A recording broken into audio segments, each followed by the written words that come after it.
Perfect. Great. So, right.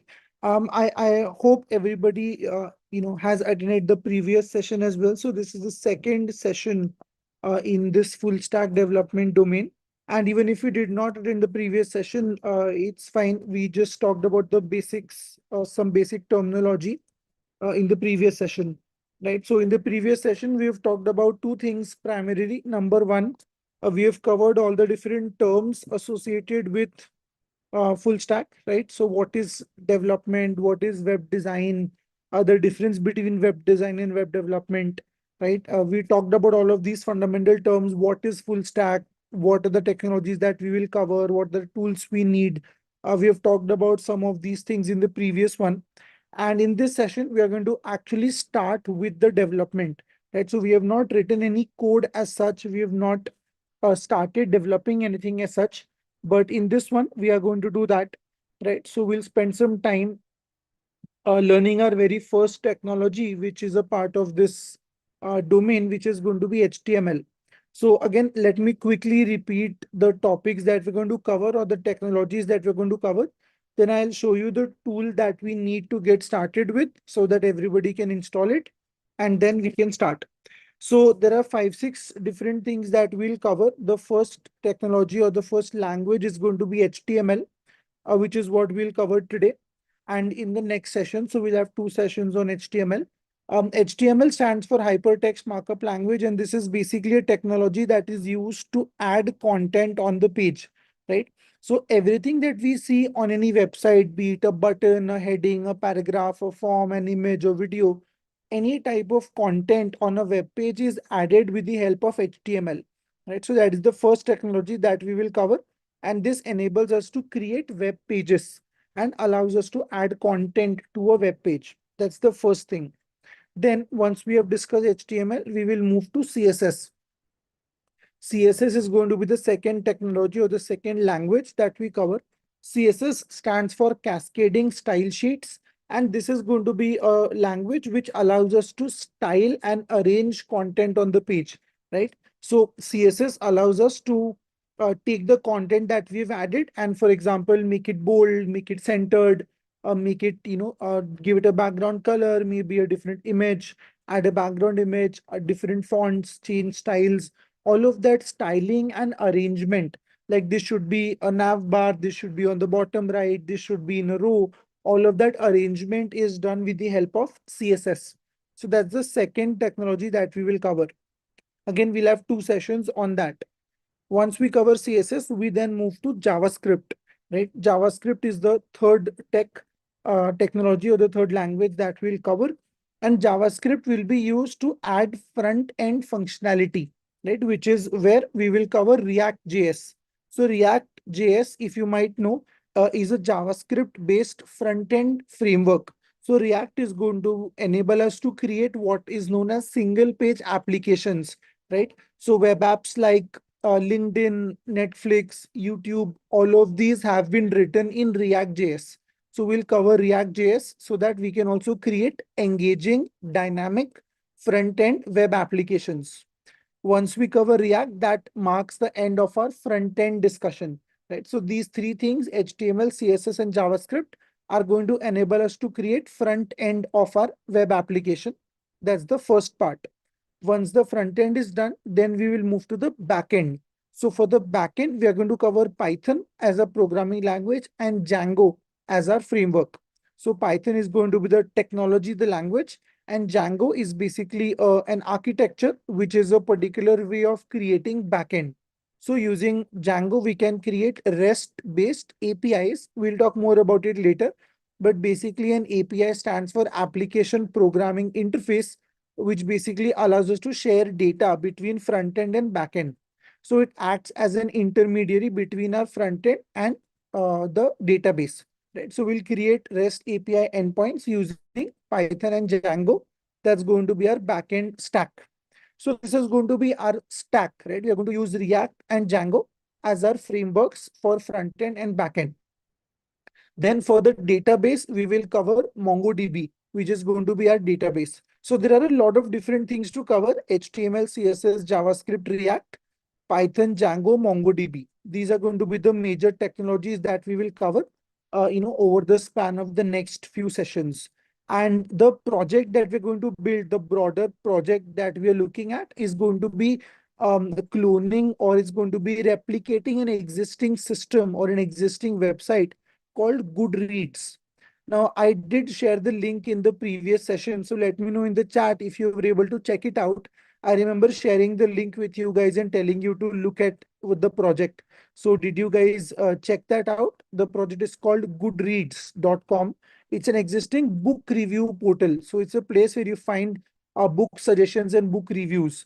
So we'll try to build something similar using our technologies as well as our capstone project. So towards the end, we'll build in the last 2 to 3 sessions, we'll put all of this together to build that application. So first we'll learn everything by building smaller projects, and then we'll put it all together into bigger capstone style project towards the end.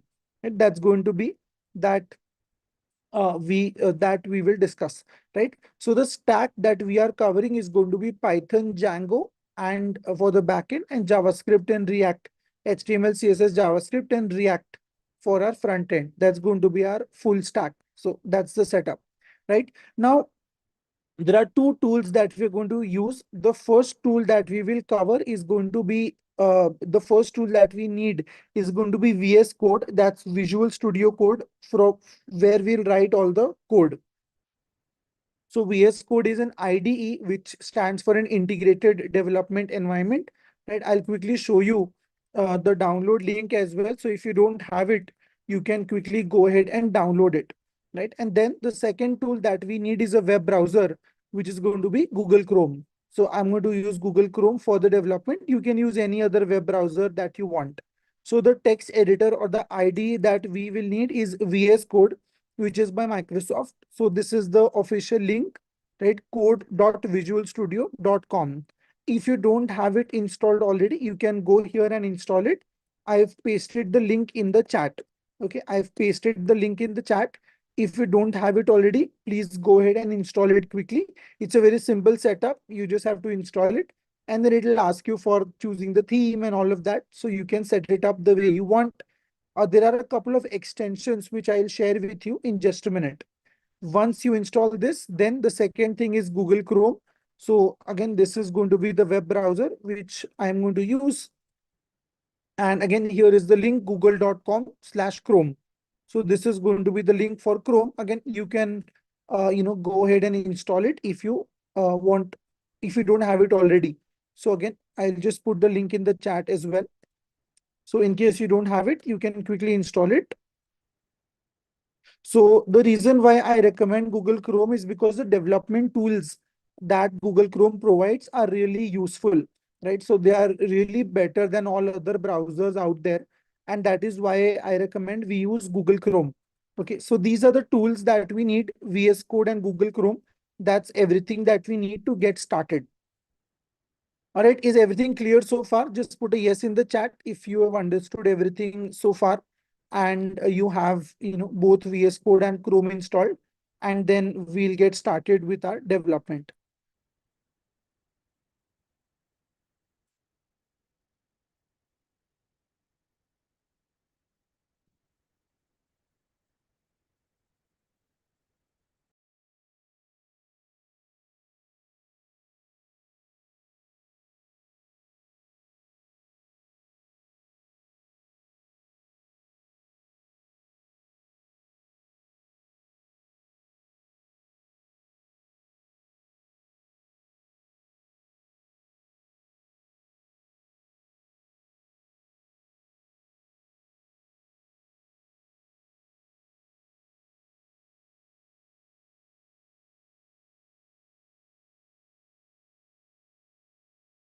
I've just shared my screen, right? And on the screen, you can now see Visual Studio Code or VS Code. This is what that looks like. So let me quickly give you a walkthrough of the interface here, and then we'll start, working with our HTML code. So once you install VS Code, the very first thing, that you will see is a setup. So if you open it for the very first time, it will ask you for a couple of things like what theme do you want? right? It will show you a couple of theme options, etc., etc. So you can just go ahead and pick whatever theme you want. I will share the extensions in just a minute. I'll do that in just a minute. So yes, so you just have to, set up the theme, light theme, dark theme, whatever you want. So that's the setup. And once you do that, there are 3 to 4 extensions that I recommend for installing the extension or for adding the extension. Once you open VS Code, you have to go to the left panel and select this option. In the left menu, you can see an option extensions. It's like this box kind of a structure. So if you just click on this, this will pull up the extensions panel. Okay. So if you just see the extensions, if you just go to the extensions menu, you can then find a couple of extensions and install them. Okay. So I will keep telling you extensions as we need them. As of now, we need 2 extensions. I'll show them to you. You can install them first. And then when we need more extensions, I will tell you about them later. Right? I will not tell you everything together so as to not confuse you. Okay, so I'll not tell you everything in one go, but whatever we need, I will tell you. Okay, the very first extension that I will suggest is this extension called material icons. Okay, this is a UI extension. It's an optional extension, but I use it. So it's this extension called material icon theme. You can see this on my screen now. It's called material icon theme. This gives us some really nice icons that we will see, right? So I'll show you when we start writing the code how this works, but this is a very uh, good extension so that we see some really good icons. You can see the entire list of icons here. These are some really nice looking icons that are available. And I really recommend that you install this one, right? So this is the first extension, material icon theme. Okay, I've written the name in the chat. You can use the chat to, just check that out and download it. So that is the first extension that we need as of now. Once you install that, you just have to click on the install button. So in my case, since I already have it installed, it says uninstall, but here you will just find a single button, install it, and you are good to go. That is one. And the second extension that you will need is this extension called live server. Okay, that's it. These are the 2 extensions that we need right now. The second extension is called live server. So material icon theme is the first one. And then live server is the second one.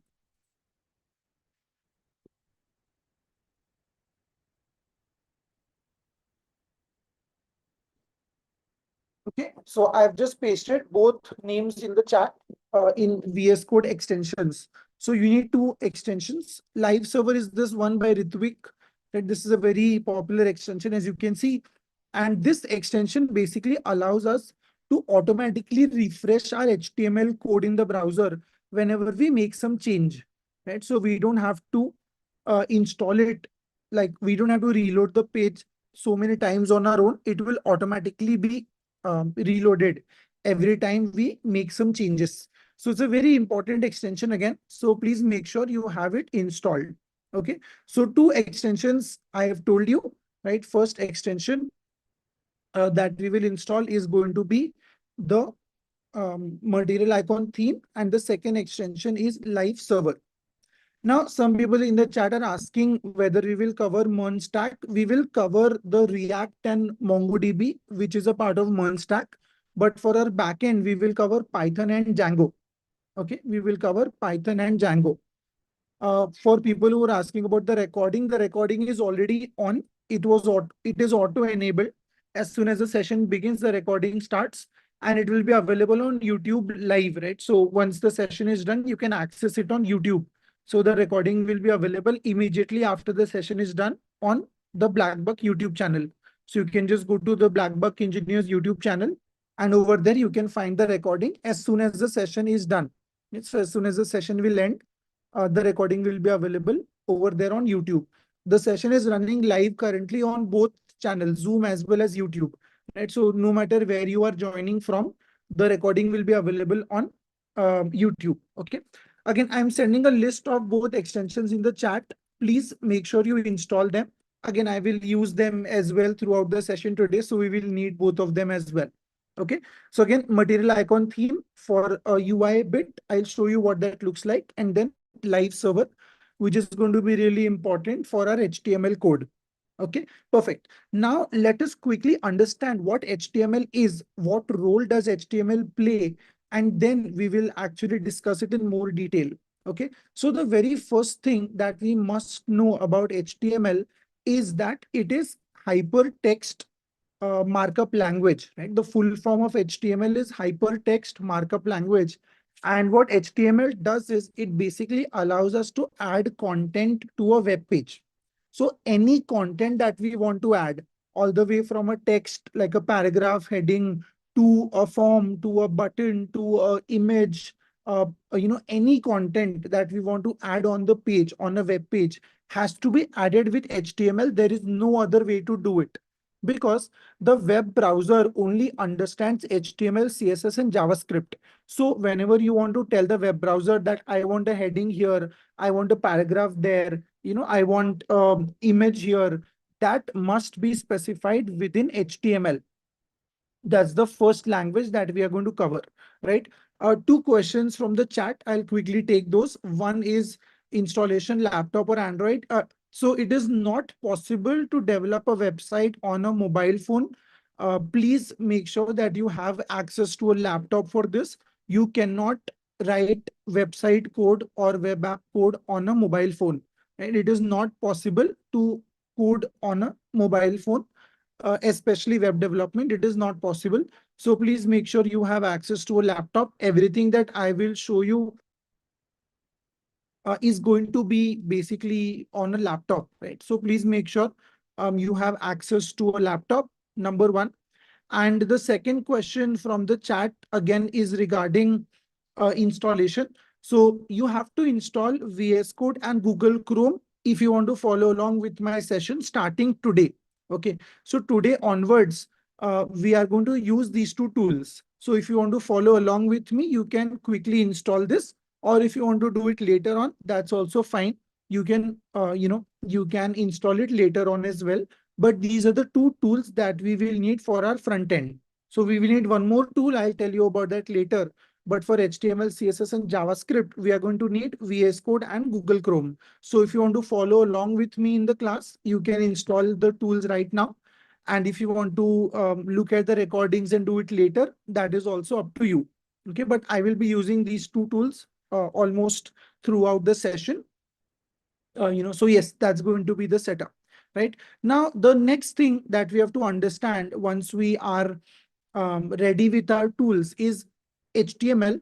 And HTML is basically a way of telling browser what type of content needs to be added, right? So what the team that is responsible for HTML, what they have done is they've broken down the code into very specific sections or into very specific titles, right? Which is what we have to follow, which is what we must follow, and tell the browser that, hey, listen, this is where we want you to put a navigation bar. Hey, listen, this is going to be the header.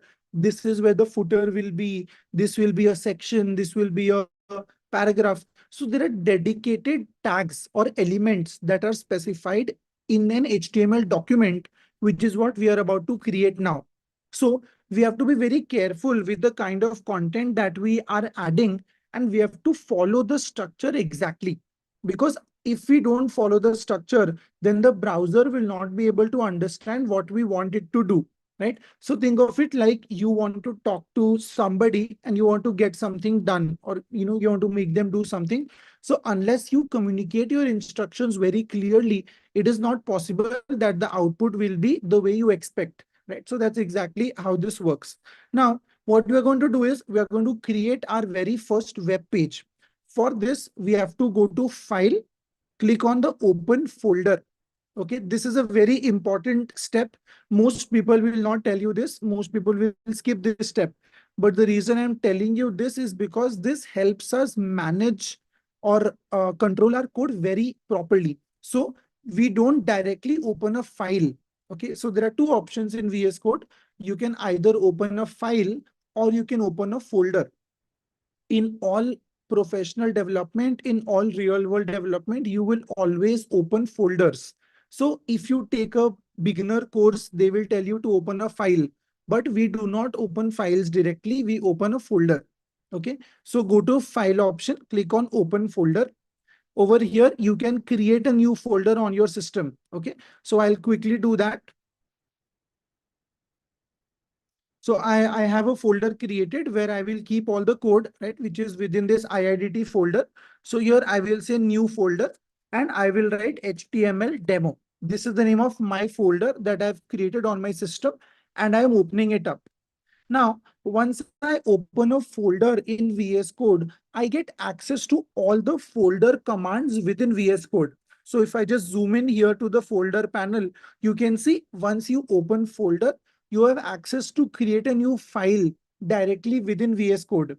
You have access to create subfolders directly within VS Code. We can drag and drop things here. We can rename things here. We can delete things here. So we don't have to go back and forth between our file manager and our file explorer and VS Code. We can do everything within VS Code itself, right? We can do everything within VS Code itself. So that is why I always recommend that you open folder. So again, file, open folder. You can create a new folder and open that. So once you open a folder in VS Code, we can click on this button for a new file. And the name of the file should be index.html. Now, two things. Number one, of course, the extension .html indicates that this is a web page, that the file is a web page, and the system will automatically recognize it and open it in the browser. So if I just right click and reveal it in File Explorer, right, reveal it in Finder, then you can see that my system has already recognized that this is a web page. So if I just double click on it, it will directly open it in Google Chrome. So this means that we have successfully created our HTML page. All we have to do is just like we have a Word document, which is .doc, a PDF file, which is .pdf. In a similar way, a website, a web page is .html. So that is what we have written, extension. The second thing is the name of the file. The name index is really important and it must exactly be index. If you don't have a file called index.html, chances are that your website will not load. Why? Because index.html is the first page that the browser will look for. You can have as many pages as you want. You can have about.html, you can have contact.html, and there can be n number of pages that you create. No problem with that. But when somebody opens your website like www.something.com, the first page, the landing page, the home page that will be opened is the index page. So it is really, really important that the page that the name that we give to the page is index.html. Okay. So I will delete these two pages for now. We'll create them later. Is this clear? Did you understand why the name must be index? This is because it's a convention. It's a setup. The browser will always look for a file called index.html. If you don't have that file, it will not show anything. It will say not found, right? Can anybody tell me in the chat what is the error code? When do we say page not found? What is the error code for it? Like let's say you open something, right? And you get page not found. Exactly, 404, right? We say 404. So 404 is a server reply telling you that the page that you're trying to load is not found, or the website that you want to load is not found. So if you don't have a file called index.html, this error will be thrown by the server. The server will be like, I don't know which page you want to open. So that's why we have to call it index.html. That's the name that we have to give to our landing page, to the home page, the first page that opens up. The rest of the pages, we can give whatever name we want. But to the very first page, we have to call index.html, right? Perfect. So far we have done three things. Number one, we have installed VS Code. Number two, we have added two extensions, material icon theme and the live server. And number three, we have opened a folder in VS Code. So file, open folder, and then open a folder.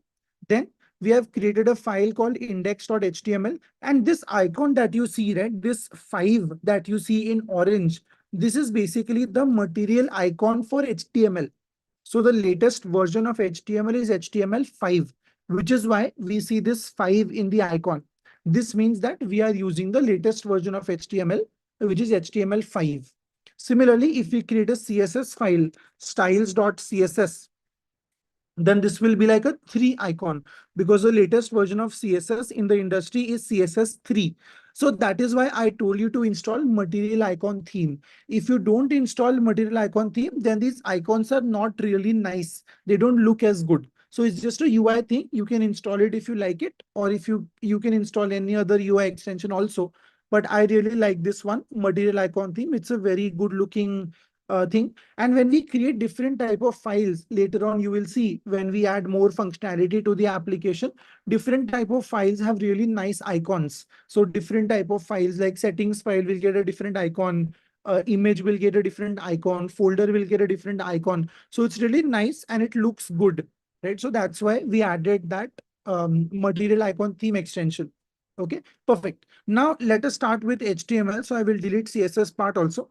Now, remember, I told you that we need to follow a proper structure on the page, right? It needs to be a proper structure. And this structure is inspired by none other than our own bodies, right? Human body. So just like in our body, we have two sections. We have the head, which is internal. We don't see it, our brains. And then we have the rest of the body, right? So in the exact, just a second.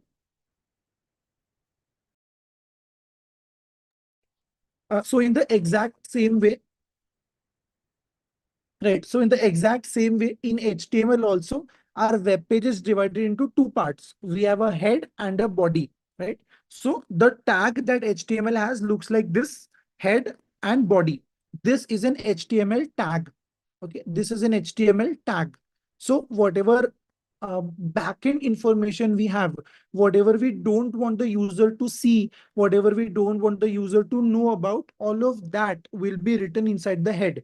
For example, if you are connecting to a website to say fetch a custom font, if you are connecting to some database, if you have some other functionality, all of that the user is not concerned with, right? The user, when you visit a website, all you want to know is click on a button and you will get your work done. Right? This is what the user needs to know. So all the additional functionality, all the backend that the user does not need to know about, that goes inside our head. Just like in our body, every logic, thinking, processing happens within our brains, that within our head. So that is exactly what happens in the case of HTML as well. The logic, the backend, all of your search engine optimization details, all your connection details, all of that will go within our head. Then everything that is visible to the user, or everything the user is able to interact with, that will be inside the body, right? So if I open the browser right now and I open our web page again, this white space, this entire white space that we see in the browser, this is the body of our page, right? So if I just, for now, if I just randomly type this is some text, for example, over here, and I go back to my output and refresh it, you will see that we get that text within our screen, within our web page, right? So everything that is visible to the user, or more specifically, everything the user can interact with, that is the body. Again, just like our own bodies, everything that is visible outside that can be seen is our body. So in the exact same way, we have the HTML head and the HTML body. Right? Is that clear? Does that make sense? Any questions so far?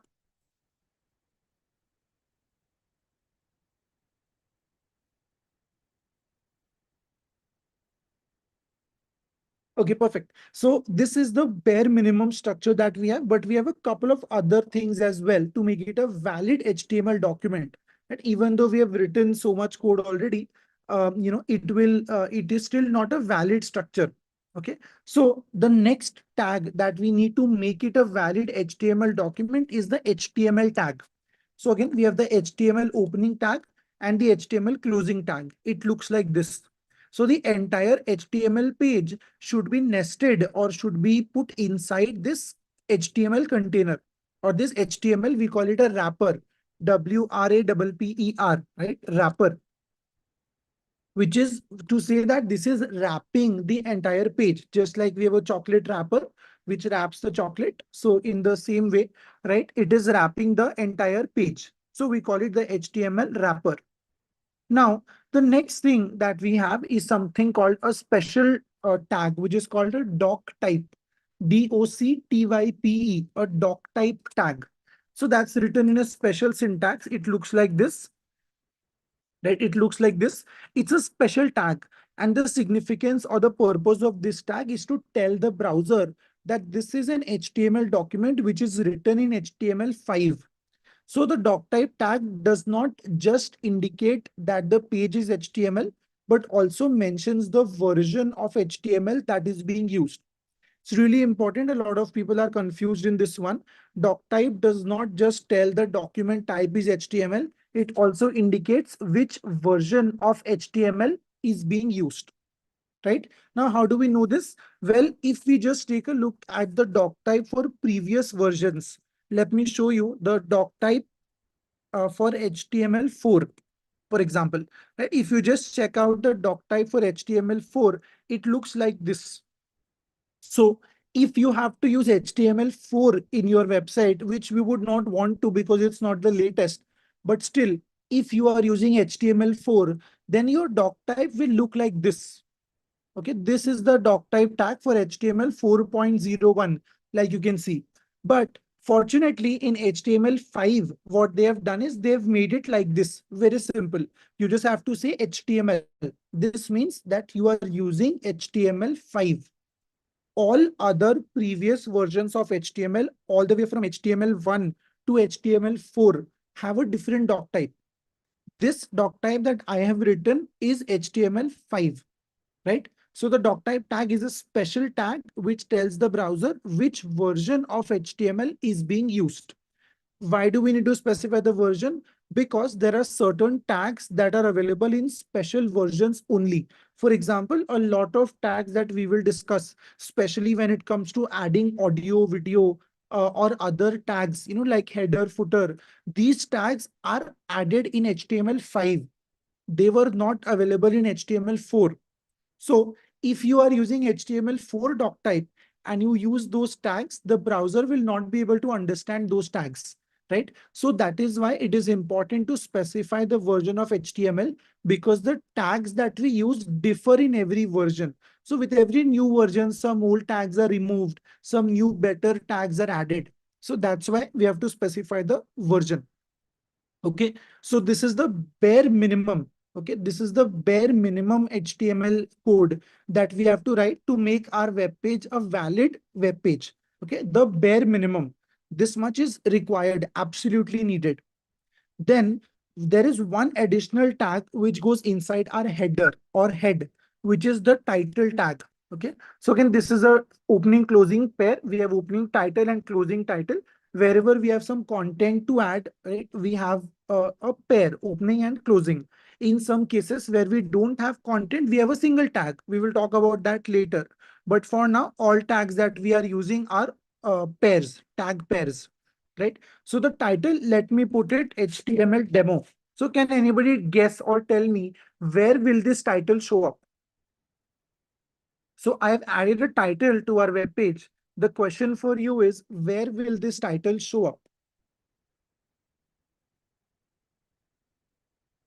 Perfect. So I think some of you already know HTML a little bit from before only. But yes, so the title will show up right here. So you can just keep an eye over here right now, right? In the top URL where you see index.html in the tab name.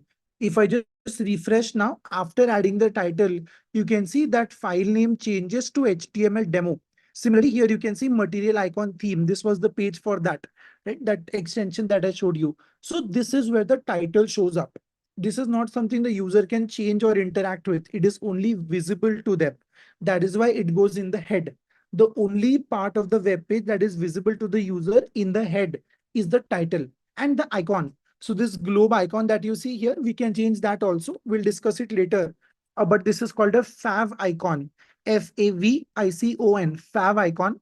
This globe, right? If I just open the material icon, you can see this Windows theme, right? Because it's a it's inspired by that. So this Windows kind of an icon that you see here, that is also something that we can change. So only two things in this can be changed: the title, which we have already done, and the icon, which we'll see later. That's a CSS thing. We'll discuss that later. So this is how that works. So the title shows up here in the URL bar. Okay.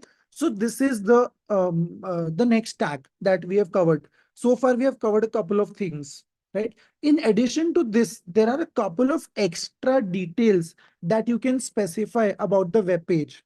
Again, these are really important from an SEO perspective. So SEO, as you might already know, stands for search engine optimization, right? So here's a quick question for you.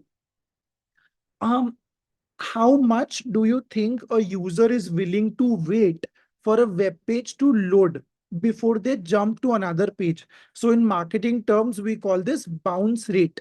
Okay, the technical term, the marketing term is bounce rate, which is how many seconds is a user willing to wait before they stop or before they are tired and they go to the next page.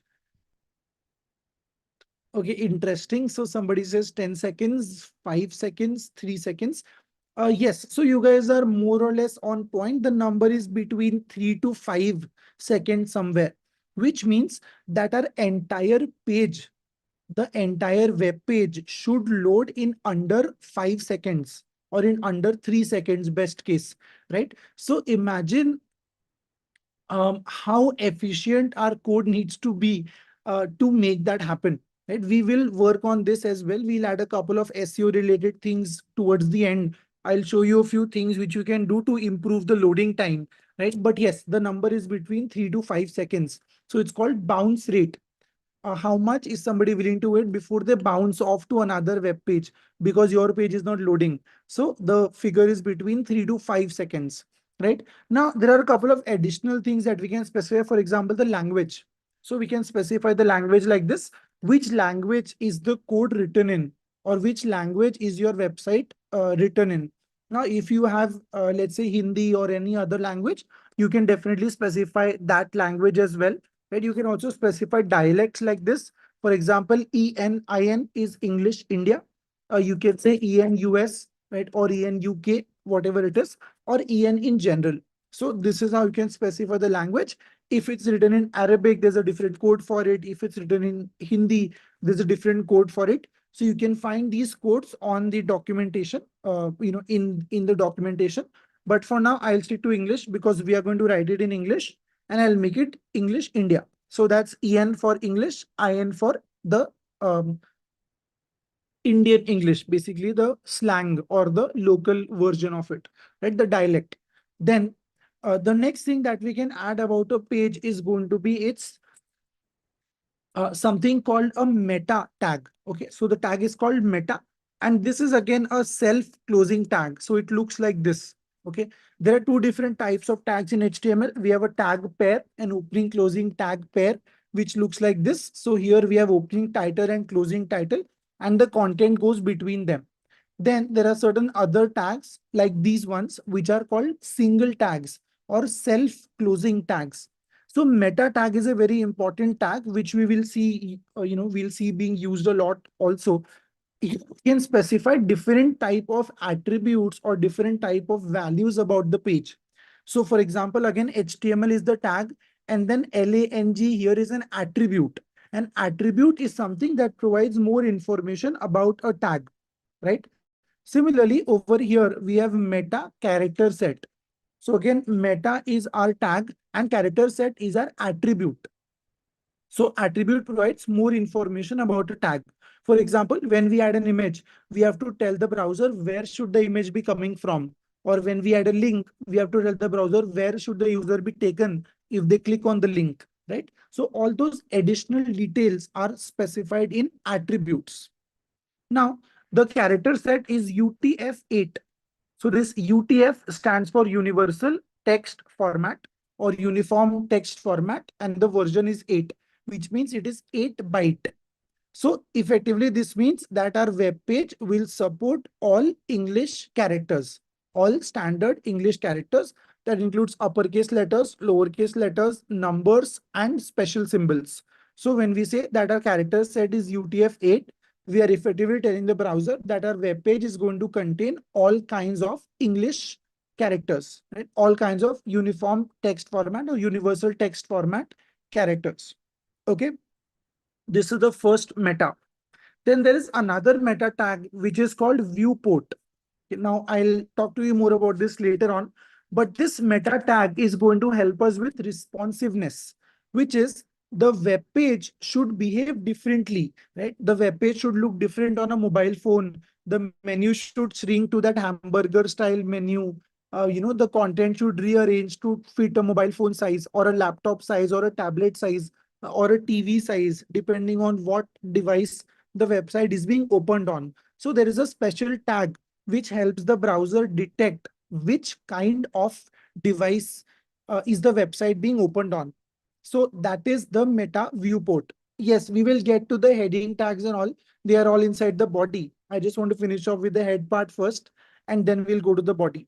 So for everybody who is mentioning H1 and P tags, we will get there in a few minutes. Right? For now, we are quickly covering the head because there are only 4 or 5 tags here. And then the entire discussion will be, the rest of the discussion will be on the body itself, right? So this is a viewport. Again, this is a special tag which allows the browser to detect the width of the device, and accordingly, it helps the browser figure out which device the website is being opened on. Is it a phone? Is it a laptop? Is it a tablet? And accordingly, how can we change it, right? So we can specify custom styles. We'll see that in CSS, we can specify custom styles, right? Where depending on a particular device, we can change the look and feel of the page, right? So that it looks good on all devices. Now, this entire thing that I have written, this is actually available as a shortcut in VS Code. So there is a single line that we can type, a single character that we can type, which gives us the entire, we call it the boilerplate, right? It's called the boilerplate, which is the HTML template. We call it boilerplate, bare minimum HTML template. So can somebody tell me, do you guys know what the shortcut is? So there's a shortcut available in VS Code. And if we just type that shortcut, we get the entire template, right? Perfect. The shortcut is exclamation. So if you just type exclamation, now this will work only when the file is a valid HTML file. So it needs to be index.html. I mean, it needs to have an HTML extension, right? Only then the shortcut will work. So the shortcut is exclamation and tab, or exclamation and enter. And as soon as we do this, you can see that we get this entire boilerplate, which we had already created from scratch. So now, when you see this boilerplate, you should be able to understand exactly what each line of code here is doing, right? We have seen what the doc type is. This specifies the document version, or rather the HTML version. Then we have seen the HTML opening and closing wrapper. The language of the page is going to be English. Then within our head, I've already told you the meta character set, then the viewport, then the title. So we have covered every single line that you see in this shortcut. So this is the shortcut. And this effectively is the bare minimum HTML code that we must write. Okay, when you write this much code, this makes your web page a valid HTML document. And then we can continue adding the content in it. So let me just change it to HTML, right? This is going to be our setup. So this is the bare minimum HTML. Okay, very simple. Just put exclamation and tab, or exclamation and enter. There are different shortcuts available, yes, but this is the simplest one, single character, exclamation and tab. Okay. So this is the bare minimum HTML that we need to know in order to create a valid web page. Any questions so far? You can just put understood or clear or no if there are no questions in the chat. But I just want to make sure that I'm covering all questions if there are any.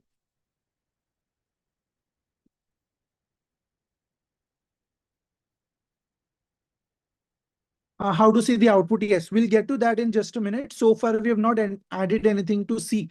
But yes, so now let me show you how to pull this up in the browser, right? So to do this, what we must do is we have to right click on this HTML and select the first option, that is open with live server. Very important, you must have the live server extension installed. Okay, you must have the live server extension installed. With that extension installed, you can just right click and open with live server. As soon as you do this, it will open up your browser and you will get this localhost URL. That's 127.0.0.1. And then you can get the file name at the end. So if you get it like this means that your web page is working properly with live server. Now, why do we need live server? I'll show you.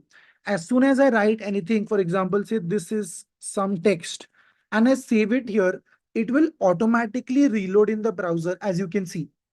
If you don't use the live server extension, then every time you make some change, you have to come back to the browser and you have to save it. You have to reload it again.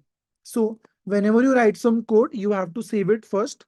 Then you have to come back to the browser and reload it every time manually, which is a lot of effort. So to simplify this, we use the live server extension. Now, the live server works in only two cases. Number one, you should have opened a folder in VS Code. If you open an HTML file, if you don't open folder but just open file, it will not work. And number two, it will work only if you have index.html. If you only have a file called about.html, it will not work. Your starting file, your index file must be present. So in those two conditions only, it will work. It will work when you have opened your project as a folder and you have the index.html page. Minimum, if it's only a single page, it must be index.html page. On top of that, you can have as many pages as you want. But the minimum expectation is the landing page, the home page must be there. Okay. Again, so the shortcut that you see, this exclamation, this can be invoked with shift plus exclamation, which is basically how you write the exclamation key. So for somebody who's just asking shift plus exclamation, since exclamation is on the number key, you have to use shift. You can't write exclamation without it. So that's why it's shift plus exclamation. And there's another thing which is HTML:5. This is also the same thing. So there are 3-4 different ways to do it. You can use HTML:5 to get this abbreviation. You can use shift exclamation, which is again this shortcut, right? So either way, it will show up. Now, there are 2-3 questions regarding what we are already seeing. So let me actually show you or talk about those things as well. So the very first thing that we have here is a meta tag. And meta tags, yes, I'm just, so since a couple of people are asking more about meta tags, let me tell you more about them. So meta tags are basically special tags which are used majorly for search engine optimization, right? So when you start to customize your website or make it more efficient, right? To launch a new product, sales pages, blog, whatever you want to create, you can use these meta tags to tell the search engine, which is Google or Bing or whatever search engine, to um, to help that search engine know more about your website. So meta tags are basically special tags which allow us to specify some additional information about our page to search engines. Meta tags cannot be written inside the body. They can only be written within our head. Okay. So meta tags can only go within our head. And there are different types of meta tags available. Let me show you a couple of them. The first one is meta character set. So this will tell the browser which character set we are using. UTF is uniform text format or universal text format. So the browser will understand how to interpret our text. If it is written in Arabic or if the text is in Hindi, then the formatting will change and the browser will accordingly display your output differently, right? So that's why it's really important to specify the language and the character set. This will tell the browser what kind of data or text is available, and accordingly the browser will work. And that's one. The second meta tag that we see here is viewport. So viewport is basically a tag which is available, which helps the browser identify which device the website is being opened in. Okay, which device is the website currently opened on. So if you explore this tag in more detail, this is the general syntax of a meta tag. So we have meta, name, and then content. This is the general syntax of a meta tag.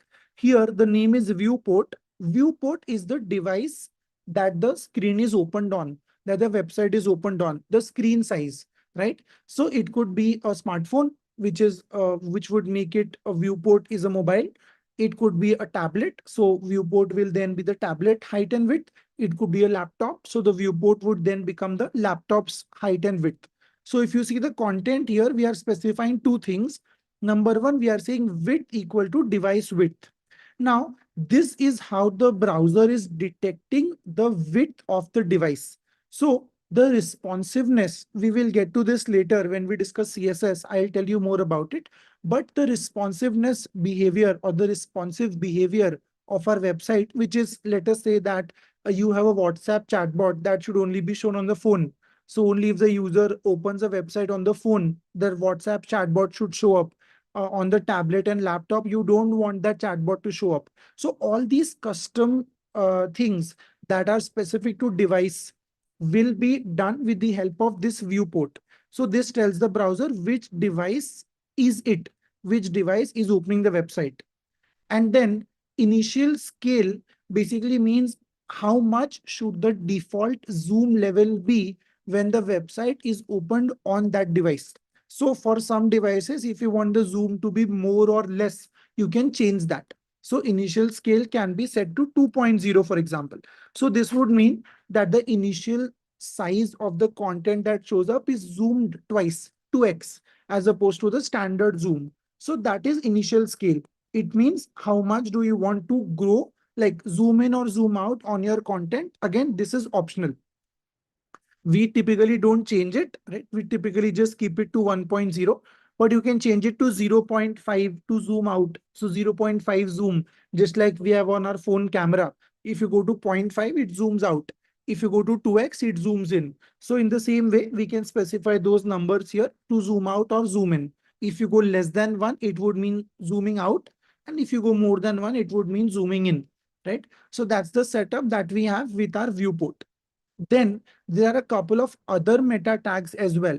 For example, we have a meta tag called keywords, right? And then we can have the content where we can specify the various keywords.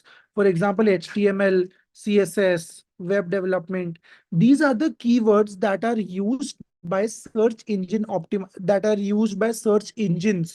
to optimize your website or to rank your website, right? So that's what this specifies. Okay, so this is one other option that we can write.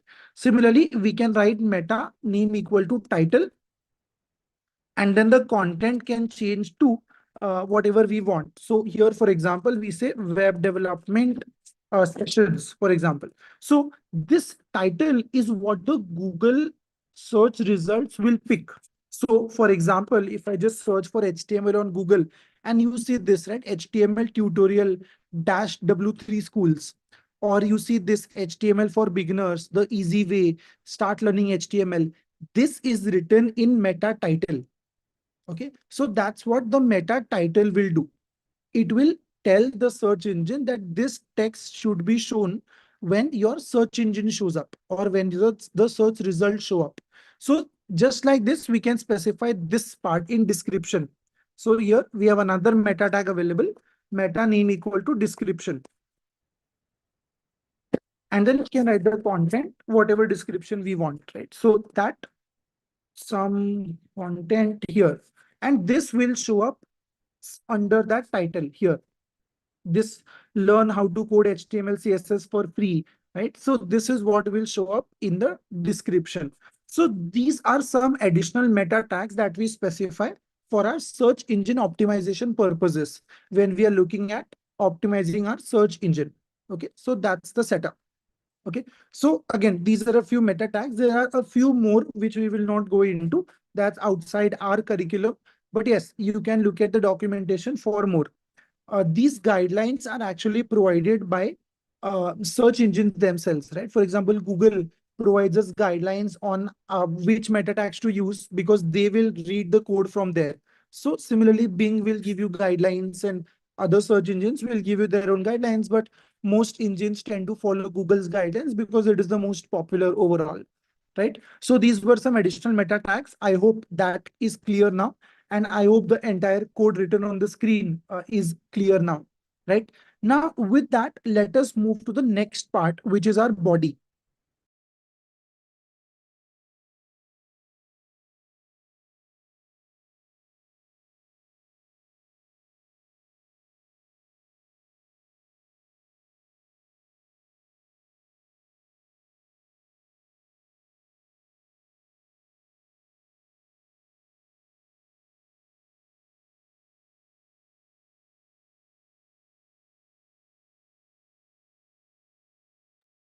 Right. So now that we have covered the head part, let us move to the next part, which is going to be our body part, right? So yes, again, for people who are asking for attendance, we'll share the form in the last 10 minutes or so.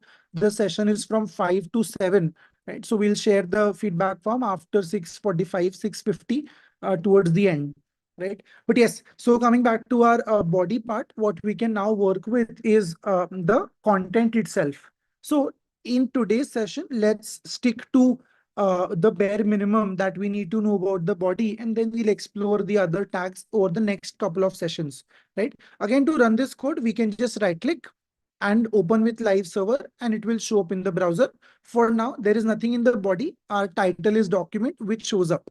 So there is nothing in the body as such, which is why we don't see anything in the output as well. So let us go ahead and start writing some code now. So we will then, see the output on the screen as well. Now, there are 4 or 5 different types of content that we can add to the page, right? So first is text content that can be added to the page. Then we have media content. So this includes images, audio, video, that kind of stuff, right? Then we can have tables. Then we can have forms, and then we can have the other parts, right? So we call them semantic HTML. To you more about it tomorrow, I mean, in the next session. But these are the major categories, the broader categories of content that we will want to add to any page, right? So we start with text content and we'll go one by one to the other types of content as well. So in text content, again, we have headings in HTML. So headings are what? And we have paragraphs available in HTML. So paragraphs in HTML. Then we have lists in HTML. And then we have links in HTML. These are 4 major types of text content. We have headings, paragraphs, lists, and links. Okay. These are the 4 major types of content that are available in HTML in terms of text. Again, I will share this code with you on GitHub. So towards the end of the session, I will give you link to a GitHub repository where all of this code will be saved. So after every session, I will add code to that repository. You can go and take it from there. So don't worry about the code. It will be shared with you. Just focus on understanding what is being written. I've also pasted it in the chat if you want it. So I've done that also. And yeah, if you just want the code, you can take it from the chat, but I will share this with you. Don't worry. Now, let's start with our very first part, which is this. So what is this green thing that you see? Can anybody tell me what is this green thing that is visible right now, which I have just written? Comments, perfect. So these are comments in HTML, and comments are a special tag. Again, as you can see, they have a special syntax, which is less than, exclamation, dash, dash, and dash, dash greater than. So this syntax or this special tag is a comment in HTML, and comments are very useful for 2 things. Number one, they are useful for leaving notes for ourselves. So like I have given notes here that this section is going to be text content, this section is going to be media content, etc. So that's one. And then two, they are really useful when we want to test our code. So let us say that you are testing only the header part and you want to, not see any other part of the code on the screen, stuff like that. We will comment it out temporarily so that we only see what we want, right? So very, very important. Uh, two use cases, very important. Number one, leaving notes for ourselves. And number two, while testing the code. Again, I'll show you the testing part later. For now, we are just leaving notes for ourselves. Okay, so really, really important comments. Now we will get to all of these things one by one. So in the chat, a few people are asking how to add specific things on the page. We will cover everything one by one. So radio buttons, for example, are a part of forms. So when we get to the forms part, I will tell you how to add those as well. But for now, we are working on headings. We'll start with text because it is the simplest to see. And then we can go ahead and, work on it step by step. Another quick question that was in the chat is regarding saving the file. So I just realized that I'm using one more extension for this. Let me quickly tell you about that also. It will auto save your code every time, right? So this extension is called Prettier. I'll just show you the extension. This is the extension that I'm using. It's called Prettier. Okay. What this will do is it will automatically format your code depending on whatever language you are using, like HTML, CSS, JavaScript, Python. It is smart enough to automatically detect which language is being used from the file extension, and then it will automatically save your code. Now, for this, you have to make one additional change. So pay very close attention. I will show you that change now. When you install this extension, you have to go to the settings. So you can see the settings button right here. And this is the settings button. So you just have to open that settings button and make a single change to the settings. So just go to settings, extension settings, and then just look for auto format on save. Okay. There is an option over here, which will be auto format. So let me just look for it and I'll tell you where it is. Uh, So yes, first, of course, you have to enable it. So if it is not already enabled, prettier enable. So make sure this is checked. And there is one more setting here. Let me just find it.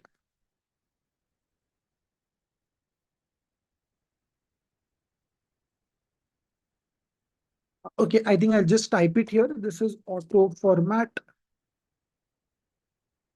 on save.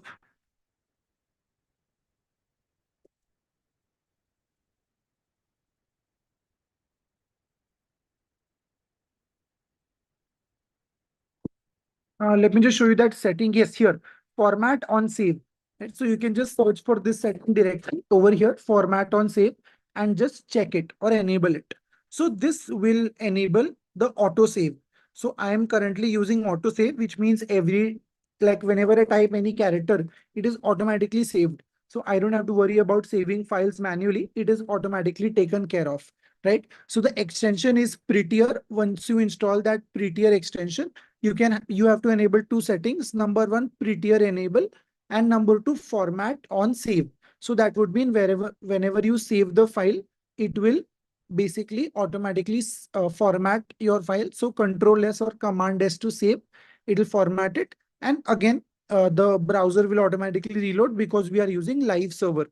So this basic setup is really important. Once this is in place, you don't have to worry about saving things or taking changing things, all of that on your own. So those settings. The use of material icons extension is this, Gayatri. So the five icon that you see here, this is coming from there. If you create a folder called pages, you can see this format. This icon. If you create a folder called styles, you can see this icon. Right? If you create a settings file or a folder, you can see this icon. So these folder icons that you see here and this HTML, CSS icons that you see, they are coming from material icons. The default icons of VS Code are not really good looking, right? So that's basically why we use the material icon theme. So again, it's just an optional UI thing. If you don't want to use it, you can skip it, but it just makes the setup look better and we can faster, like it helps us find things faster because we know what we're looking for, so we can find that faster. Anyhow, coming back to our code now. So we're going to start off with headings in HTML, and HTML has 6 different headings, right? So 6 different headings. We go from H1 all the way down to H6. So we have H1, H2, H3, H4, H5, and H6. Can you guys guess? Can you guess which of these is the biggest heading in HTML? Is H1 the biggest heading, or is H6 the biggest heading? Okay, so I see a couple of different answers. And the idea here is that H1, for some reason, I don't know why, but H1 is the biggest heading available in HTML. So this is the biggest heading. This is the biggest heading that is available in HTML. All right. So this is the biggest one. Then, of course, this is the second biggest heading, that is H2. Then H3 is medium. So I'll just put it. This is the medium heading. Then we have H4. So this is the, again, we can call it, I don't know, maybe second medium. And then we have, this is the second smallest heading. Then H6 is the smallest. So we have six different headings, H1 down to H6. Okay. Now, if I just go ahead and I open this up in the browser, okay, we can see that we get six different headings available all the way from H1 down to H6, where H1 is the biggest heading and H6 is the smallest. Okay. So these are the six headings available in HTML. And again, the idea with these headings is that they are inspired by a research paper. So the reason why we have six different headings available is that if you take a research paper and look at it, the research paper contains six different things. So first up is the title of the paper. Then you have a subtitle of the paper. Then you have the byline written by so and so and so. Right? Then you have section titles and then subtitles. And then you have your this thing, the annotations or the basically the reference notes, right? So these six things are available in a research paper. And initially, when HTML was created, launched earlier, the first version of HTML, all the way back in 1991, one of the very first use cases of HTML was to share research papers across universities, right? So that is why most of what we see in HTML is actually inspired by research papers, including six different headings. In a real project, I have never used anything under H4. I have used H1 till H4, but we don't really need anything under H4. So H5 and H6 are not really needed in a real world project. H1 is typically the biggest heading on the page. This is the most important thing. Then H2 is all the sections, like feedback, bestseller, latest products, all those section titles are H2. Then H3 could be product titles or stuff like that. And if you need any other title, you can go for H4.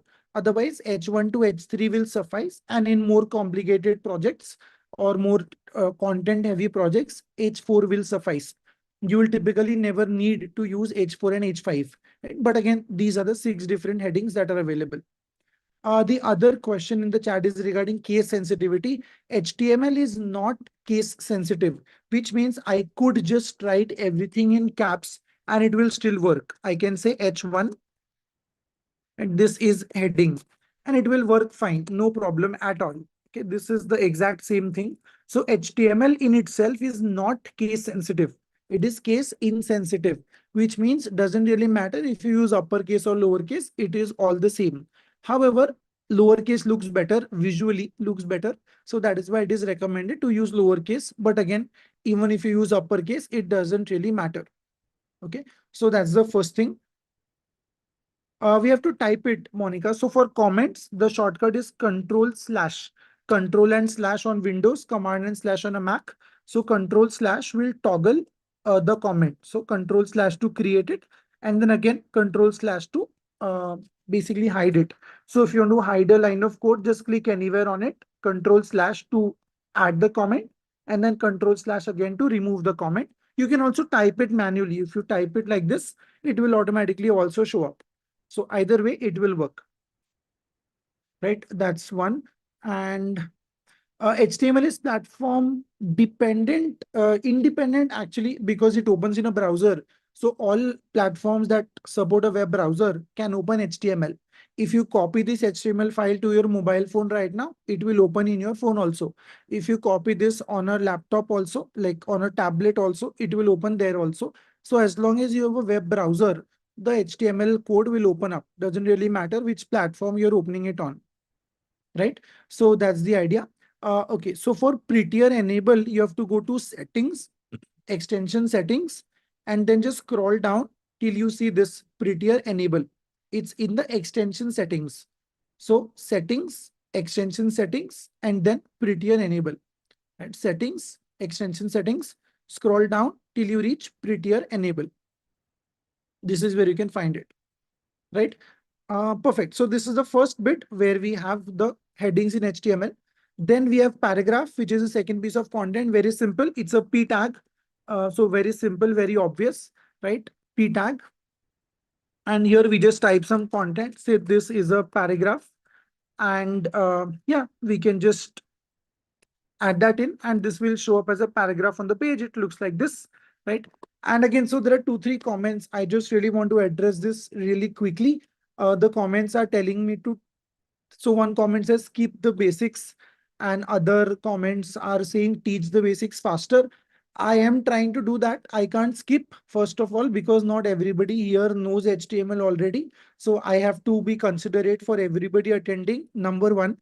And number two, I cannot go really fast as well, because there are a lot of small things that I'm sure you did not know before the session, because I've been, taking the sessions for a long time now. So things like these meta tags, right? Things like using the folder structure, things like these extensions. I'm sure those things have not been discussed before. So it is really important for me to cover those SEO related things. It is important for me to tell you why there are six headings. Instead of just telling you that there are six headings, it is important to understand why there are those headings and what is the use. So yes, I am trying to go as fast as I can, but it's important that you know these small things. That's what makes the difference. Right? So if you have two people who write HTML code, your code should be better than them, which is why you need to know all of these smaller things, right? So that's the idea. So yes, I hope that makes sense to you also. But yes, we just have two sessions on this, and then we'll move to the next topic. So as and when we discuss more tags, I can go faster, but initially it needs to be a little slow because I want to give you the context as well. Yes. All right. In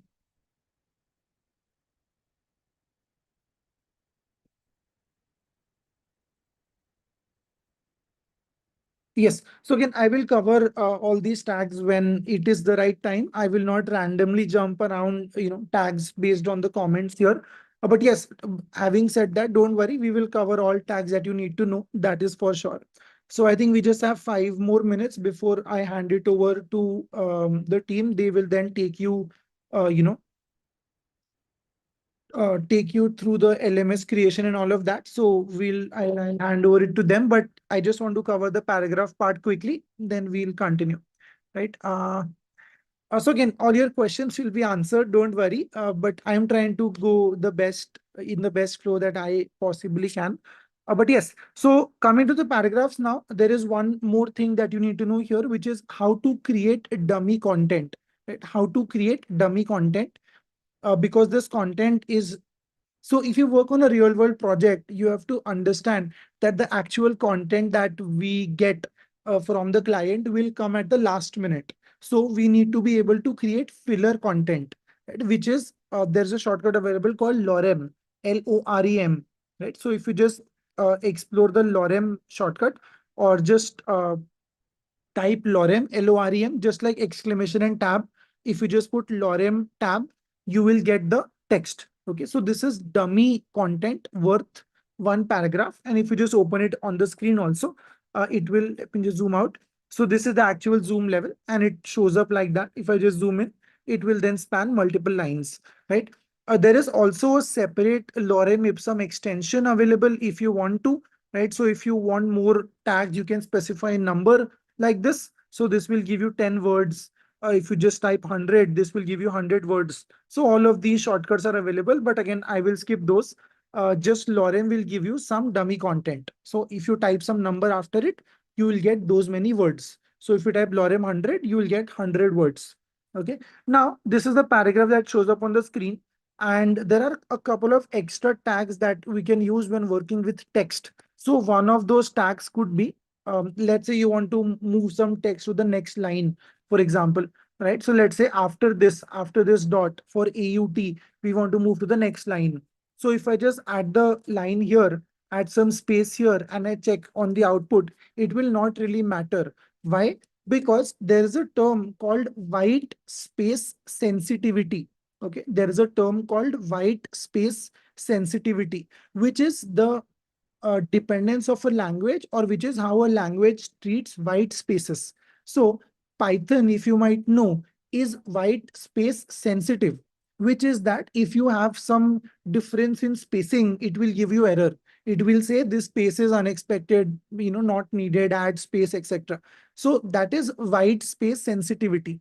So HTML, CSS, all of these other languages are white space insensitive, which is to say that you will never get any errors because HTML will omit all white space and treat it as a single space. So even if I just add like 10 different lines here, it will not be considered. This entire thing for HTML is just a single space, right? So that is why we will not get the same replication in the output. If you want to move some text to the next line, you have to use the line break tag, which is the BR tag. Now, BR is a single tag, a self-closing tag, which looks like this. So we have BR slash and greater than. So this tag will mimic or replicate the enter key on the keyboard. It's called the return tag or the break tag. So if you see here now, the consequata or whatever that word is, that is now coming on the next line, right? If I just add one more line break, if I just copy this and paste it, it will add one more space, as you can see. So this BR tag will basically mimic or replicate the enter key on our keyboard. So the each BR is equal to one enter key. If you type in several BR tags, it will create that much space. Okay, so that's the setup with line break. The next couple of tags that are available here is again formatting tags, which are used to format text. So for example, we have a tag available called I, which will italicize the text for italics. Right? So if I just click in, and then you can see this text, right? This IUR delenity, whatever it is, this is now in italics. So that's the I tag, italics. Similarly, we have the B tag to bold. Right. So for bolding things, we have the B tag. Again, you can see this is now bold text. So this is the B tag for bold. Similarly, we have U for underline. So if I just put U, opening, closing U, it will be used to underline the text between the opening and closing. Right. So here you can see this add is spacing, elite, whatever. This is underlined. So bold, underline, italics, and line break. These are four formatting tags that are available, right, for in HTML. So